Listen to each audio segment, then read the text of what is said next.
বাংলায় আমার সর্ষে ইলিশ চিংড়ি কচলা। কি সুন্দর গন্ধ বেরিয়েছে, পুরো ঘর একদম গন্ধে ভরে গেছে। এই জন্য ইলিশ আমার ফেভারিট, সর্ষে ইলিশ ভাপা। আমার সর্ষে ইলিশ চিংড়ি কচলা। বাংলা পার্শে মাছকে ধুয়ে জিরের বাটায় দাও। বাংলা ভুলিতে করে, বাংলা বুকের ভিতরে, বাংলা ভুলিতে করে, বাংলা সর্ষে ইলিশ ভাপা জাস্ট জমে যাবে। বাংলায় আমার সর্ষে ইলিশ চিংড়ি কচলা। বাংলা পার্শে মাছকে ধুয়ে জিরের বাটায় দাও। বাংলায় আমার সর্ষে ইলিশ চিংড়ি বর্ষার আগমন বাঙালির জীবনে এক ভিন্ন স্বাদ ও সংস্কৃতি নিয়ে আসে। এই সময় প্রকৃতি এক নতুন রূপে সেজে ওঠে।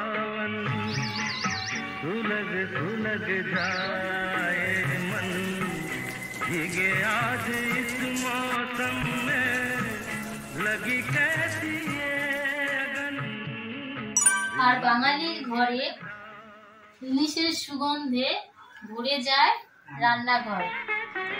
ইলিশ কেবল একটি মাছ নয়, এটি বাঙালির আবেগ, ঐতিহ্য ও সংস্কৃতির এক অবিচ্ছেদ্য অংশ। বর্ষার শুরুতে ইলিশের দাম বাজারে অনেকটাই গরম থাকে।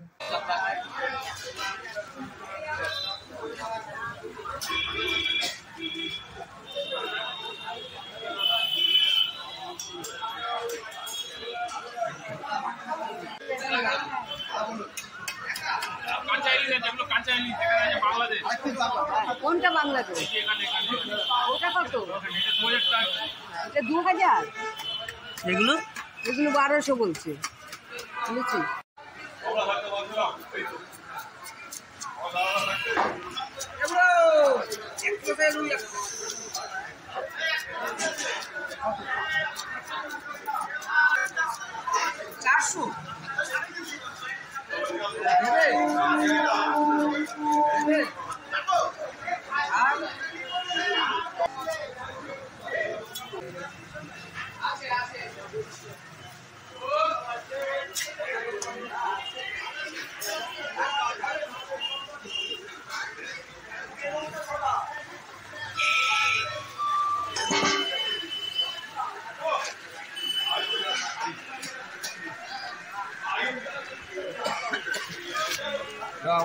দাম যতই বাড়ুক না কেন, ইলিশ প্রেমীরা সেরা ইলিশের সন্ধানে এদিক ওদিক ছুটে যায়। কারণ ইলিশটা প্রত্যেক বাঙালির কাছেই একটা উৎসব। যারা সুন্দরবন ইলিশ উৎসবে যেতে পারছো না, তারা আমাদের মতন এইভাবে বাড়িতে আয়োজন করে ফেলতে পারো ইলিশ উৎসব। আর যে কোনো ছুটির দিনে পরিবারের সকলের সাথেই ভাগ করে নিতে পারো ইলিশের আনন্দ। বাঙালিরা তো ইলিশ মাছ দিয়ে অনেক রকম পদই রান্না করে খেয়ে থাকে। যে ইলিশ মাছের যেটি সেরা সেটি হচ্ছে সর্ষে ইলিশ, আর যেটা আমি তোমাদের করে দেখাবো। তাই আমি রূপাস ওয়ার্ল্ডে নিয়ে চলে এসেছি তোমাদের জন্য সেই সেরা রেসিপি সর্ষে ইলিশ। সর্ষে ইলিশ করতে যেগুলো উপকরণ লাগছে সেগুলি হলো ইলিশ মাছ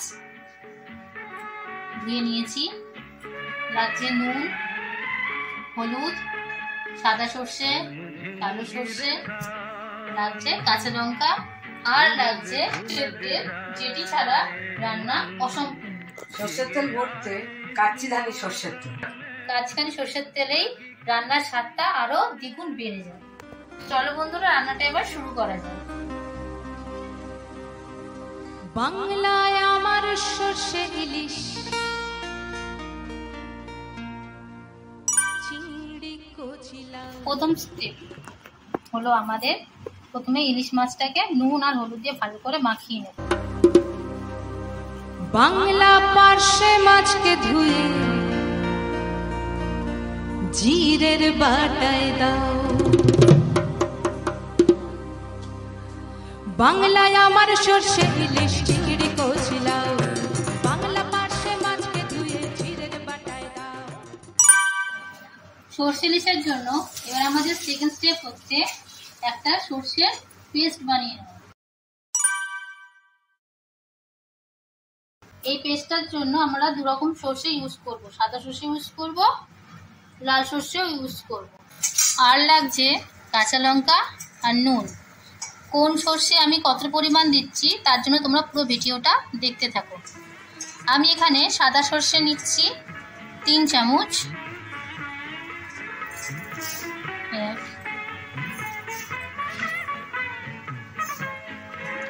আর কালো সর্ষে নিচ্ছি 1 চামচ। এখানে সাদা সর্ষেটা তোমরা বেশি নেবে, কালো সর্ষেটা কম নেবে। এখানে অনুপাতটা তোমরা মনে রাখবে, সাদা সর্ষে যদি তোমরা 3 চামচ নাও, কালো সর্ষে তোমরা নেবে 1 চামচ।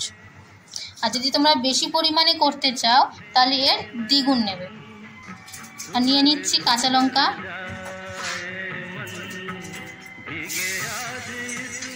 আর নিয়ে নিচ্ছি নুন।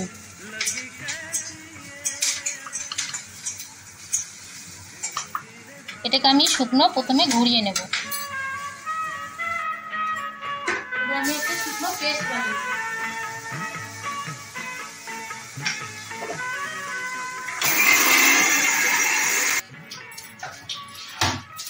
আমাদের শুকনো ঘোরানো হয়ে গেছে। এবার এর মধ্যে একটু জল দিয়ে ঘোরাবো।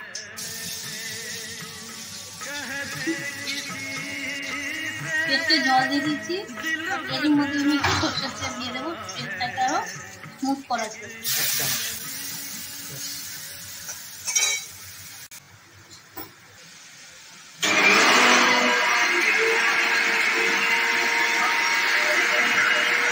বন্ধুরা, আমাদের পেস্ট হয়ে গেছে।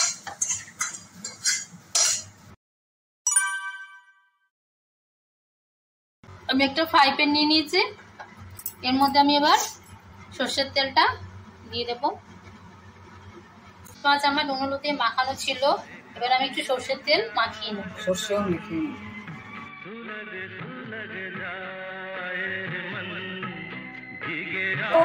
কাঁচা অবস্থায় আমি পেস্টটা দিয়ে মাখিয়ে নেব। ইলিশের সাথে আমরা এটা ভালো করে মাখিয়ে নেব।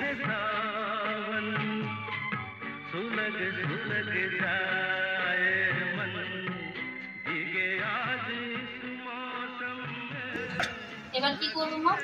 এবার এই ইলিশ মাছটা যে মেখে রেখেছিলাম নুন হলুদ তেল ফেল দিয়ে কাঁচা লঙ্কা দিয়ে, সেটা এখন আমি ফ্রাই প্যানে ছেড়ে দিই।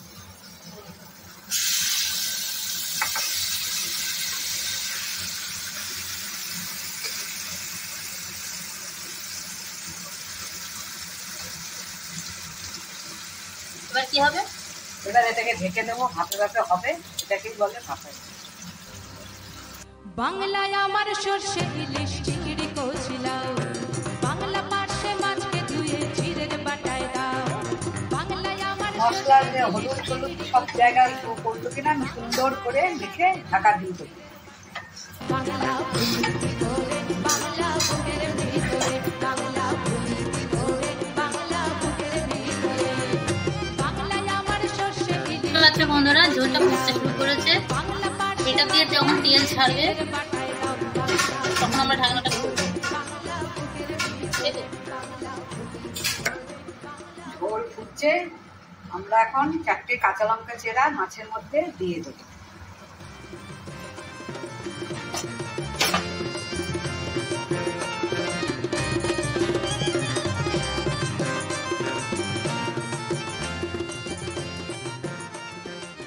সর্ষে ইলিশটা আমার পরিবেশনের জন্য একদম তৈরি হয়ে গেছে।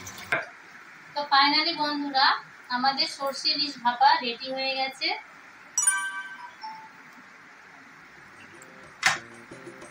কি সুন্দর গন্ধ বেরিয়েছে, ঘর একদম গন্ধে ভরে গেছে। এই জন্য ইলিশকে সেরা সেরা বলা হয়। তো এখন আমি এই ইলিশটা বাবাকে দিয়ে টেস্ট করাবো। এখন গরম গরম সর্ষে ইলিশ ভাপা পরিবেশন করছি। বাবা, তোমার ফেভারিট সর্ষে ইলিশ ভাপা। দারুণ সেন্ট বেরিয়ে বাংলায় আমার সর্ষে ইলিশ চিংড়ি কচি। গরম ভাতে এরকম সর্ষে ইলিশ ভাপা জাস্ট জমে যায়। বলো আপা, দারুণ। এই সঙ্গে আর কোনো কিছু দরকারই হয় না। স্টার্ট। বাঙালি ঘরে এরকম গরম ভাত আর যদি সর্ষে ভাপা ইলিশ থাকে তাহলে যে কোনো সাধারণ দিনই ইলিশ উৎসব হয়ে ওঠে। ইলিশ উৎসব মনে হচ্ছে তো? হ্যাঁ দারুণ হয়েছে, সবকিছু ঠিকঠাক আছে? সব ঠিক আছে। বন্ধুরা আমি তো বানিয়ে ফেললাম, এবার তোমাদের পালা। তোমরা কিসের জন্য অপেক্ষা করছো? এখনই বাজারে চলে যাও আর শুরু করে দাও ইলিশ উৎসব। বাংলায় আমার সর্ষে তো আজকে এই পর্যন্তই বন্ধুরা। ইলিশের আরো নানা রকম আইটেম নিয়ে আমরা খুব শীঘ্রই ফিরে আসছি। টাটা। বাংলায় আমার সর্ষে ইলিশ চিংড়ি কচি লাউ